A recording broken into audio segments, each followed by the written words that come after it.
Hola, ¿qué tal a todos? Tiempos sin vernos. El día de hoy vamos a hablar de DevSecOps. El día de hoy tenemos tres reglas básicas. Número uno, esta es una charla casual, lo que significa que nos vamos a enfocar en el contexto, en el qué y en el por qué. Y segundo, no nos vamos a enfocar tanto en el cómo. La idea es que este video sirva a todos aquellos que tienen dudas de qué es DevSecOps, que les gustaría ver cómo funciona. Entonces tengo una demostración preparada. De hecho, pueden ver el código acá abajo en la definición del video. Y lo interesante sería que pues aprovechen este tiempo para reflexionar un poco al respecto del papel de DevSecOps en las organizaciones y en los departamentos de desarrollo de software. Hablemos un poco entonces del contexto. Una de las cosas que ustedes van a encontrar sin importar a qué proveedor de nube quieran migrar va a ser información al respecto de cómo la nube puede mejorar su vida, lo cual de hecho es bastante cierto. Muchas nubes, cuando ustedes reciben a sus consultores, a su documentación, les prometen mejores formas de desplegar infraestructura, les prometen ahorro al momento de estar pagando sus facturas y también les prometen que con el uso de la nube sus aplicaciones van a lograr atender a una escala mucho más grande de la que probablemente atienda actualmente, lo cual es parcialmente cierto. Ahora, ¿por qué digo parcialmente cierto? Si ustedes migran una aplicación, llamémosle clásica, tal y como está actualmente desplegada sobre un servidor de aplicaciones, sin importar su tecnología, pues lo que probablemente vayan a estar migrando es una máquina virtual que adentro tiene un servidor de aplicaciones y que adentro tiene sus aplicaciones. En resumen, solo se están liberando de la gestión de la máquina virtual y probablemente están ganando tráfico de red, que seguramente sí la red de Amazon o de Oracle o de Azure va a ser más rápida que la red que ustedes tengan en sus organizaciones. Ahora bien, las nuevas propuestas de plataformas como servicios o de backends como servicios, por ejemplo, con el caso de Kubernetes, con el caso de SS, con el caso de Lambda, con el caso de Azure Functions, tienen un pero, que las aplicaciones tienen que estar diseñadas de la forma correcta para que ustedes puedan aprovechar escalabilidad automática, resiliencia o aplicaciones que se autorreparan. En perspectiva, ustedes no van a lograr nada de eso por el simple hecho de migrar a la nube. Entonces, como yo lo coloqué aquí en el slide, al migrar a tecnologías de la nube es bastante probable que las empresas no alcancen escala automáticamente. Si ustedes se meten de cabeza a estos conceptos, y de hecho hay una versión previa de estos conceptos aquí en el canal, van a encontrar lo siguiente. Empieza a sonar mucho Cloud Native, que voy a crear aplicaciones Cloud Native, que Cloud Native me va a ayudar a alcanzar la escala. Pero al final del día, ¿qué es Cloud Native? Esta jornada, la verdad es que yo la pasé durante 3-4 años, en el cual yo empecé a asistir a conferencias, empecé a comprar libros, me empecé a interesar por estos conceptos y me di cuenta que mientras más contenido consumí, más dudas yo tenía, hasta que encontré lo que en mi opinión es la llave para entender todos estos conceptos, que es Cloud Native.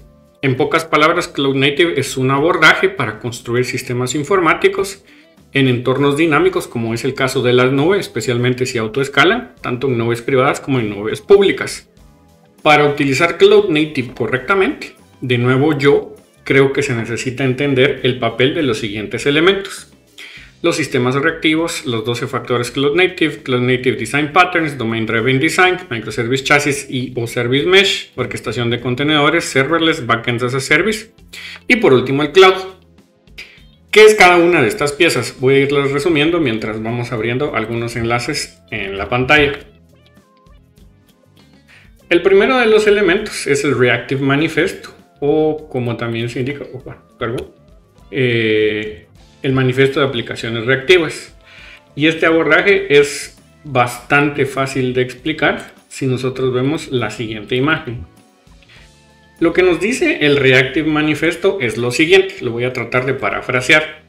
Lo que nuestros usuarios quieren son aplicaciones responsivas, aplicaciones que dan en una respuesta a las peticiones de los usuarios en un tiempo aceptable, idealmente corto, que dan la percepción de que nunca caen y sobre todo que la interacción para los usuarios se realiza de forma transparente. Ese es el valor. Para lograr ese valor, las aplicaciones tienen que tener dos valores secundarios, que es que sean mantenibles y que sean extensibles. Y la forma mediante la cual se llega a ese valor es mediante aplicaciones elásticas, o sea, aplicaciones que crecen con la demanda y que decrecen también cuando la demanda decrece para ahorrar costos como número uno. Entonces mi infraestructura está preparada para recibir aquellos grandes picos de funcionalidad. Cuando tenemos eventos, cuando tenemos pagos a final de año, cuando tenemos, qué sé yo, un pico porque estoy vendiendo tickets para un cantante famoso. Y a la parte tienen que ser resilientes. Aceptamos que las aplicaciones caen, no debe de ser algo constante, pero si caen se autorrecuperan. Son aplicaciones que también se denominan de tipo self-healing o que se autosanan, básicamente, en mal español traducido. Y por último, en lugar de tener un gran sistema monolítico, yo voy a controlar las operaciones de mi aplicación como paso de mensajes. Entonces los mensajes, la mensajería, el tránsito se vuelve el piloto de una aplicación reactiva. A lo que yo quiero llegar es a crear aplicaciones reactivas. Cloud Native me ayuda a llegar a aplicaciones reactivas, pero no necesariamente toda aplicación que se vaya a la nube va a ser, estrictamente hablando, una aplicación reactiva. Habiendo dejado a eso a un lado, y si retomamos la línea de pensamiento, entonces es cómo aplico los sistemas reactivos. El siguiente elemento son entonces los 12 Cloud Native Factors, que son sugerencias arquitecturales que originalmente planteó Heroku. La propuesta de valor de Heroku era y sigue siendo: ustedes colocan su aplicación, Heroku se encarga de compilación, pruebas, ejecución, despliegue, autoescalado, y lo cual, para que eso pueda ser posible, ustedes tienen que implementar las aplicaciones de tal forma que respeten los 12 Cloud Native Factors. Una vez se respetan esos factores, y para llegar a arquitecturas correctas, necesitamos entonces Cloud Native Design Patterns, patrones de diseño. En otras palabras, seguramente algunos arquitectos de software ya tuvieron los problemas que yo tengo, entonces es probable que sus soluciones sean más inteligentes de lo que yo pueda llegar recién enfrentando este problema. Y una de las soluciones clásicas, que es fragmentar un monolito en múltiples sistemas distribuidos. Una de las formas difíciles de pensar en esto es no saber cómo dividir un monolito. Mi sugerencia es entonces dividirlo a partir de su funcionalidad, o sea, de sus dominios. Entonces es interesante saber Domain Driven Design. Como estamos hablando de principios arquitecturales, muchos de estos principios arquitecturales se van a repetir de aplicación hacia aplicación. ¿Cómo se repiten? Para no estar reescribiendo el mismo código, es entonces cuando los implementamos mediante microservice chassis, frameworks con soporte a diseño de microservicios como Spring Boot, Quarkus, Express, .NET Core, y paralelo plataformas de red que estén pensadas para esta nueva visión de servicios, como los clásicos Service Mesh como Linkerd o Istio. Como estoy pensando en aplicaciones que son elásticas, o sea que crecen y decrementan su tránsito, toda esta orquestación la debo de automatizar. Y es ahí donde entra entonces orquestación de aplicaciones, que convenientemente es más fácil hacerlo con contenedores de Cloud Native, contenedores Docker, para darles un nombre más comercial. Y estos contenedores se orquestan a través de software como HashiCorp Nomas, o por ejemplo con Kubernetes o servicios más específicos como SS. En el caso de AWS, no son la única alternativa. Yo tengo, por ejemplo, serverless, tengo también, por ejemplo, backends as a service más específicos, como tal es el caso de Amplify o de Heroku, y todo esto yo lo debo de ejecutar sobre la nube. Cerrando este primer capítulo de la mini discusión, entonces lo que nosotros queremos es lo siguiente. Nosotros lo que queremos hacer son sistemas reactivos. Ese es el valor al que queremos llegar.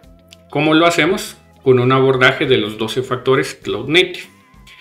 Este factor para su implementación correcta, nosotros queremos revisar lo que otros arquitectos de software y programadores ya hicieron, donde vemos los errores comunes, y todo esto es descrito con patrones de diseño Cloud Native, que de hecho hay un libro completo de Chris Richardson al respecto, yo lo recomiendo bastante. Entonces fragmentamos el sistema de acuerdo a su funcionalidad y la importancia de cada servicio. Mi sugerencia para hacerlo bien es Domain Driven Design. Entonces creamos los servicios. En lugar de reinventar la rueda, seleccionamos un framework que sea compatible con la ejecución de microservicios o de un microservice chassis.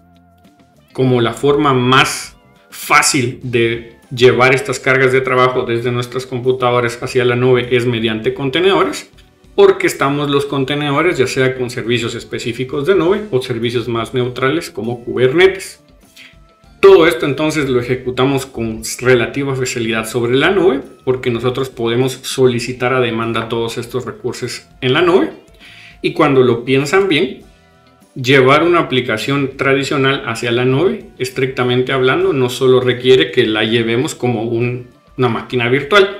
Si queremos aprovechar las ventajas de la nube, nosotros necesitamos realizar un proyecto, en realidad un macroproyecto, proyecto de proyectos de migración de aplicaciones tradicionales hacia Cloud Native. ¿Les interesó esta teoría? En el segundo video vamos a revisar un poco más al respecto de cómo se da esta evolución, qué herramientas deberían utilizar, y en el video final voy a ejemplificar algunas de estas cosas utilizando, como probablemente ustedes imaginan, vamos a utilizar Quarkus y también una implementación a través de OpenTofu y AWS. De nuevo, no les voy a mostrar cómo hacerlo, no es el objetivo del video, pero sí les voy a mostrar qué principios deberían de respetar. Entonces, si les gustó, llegaron hasta aquí, los veo en el próximo video.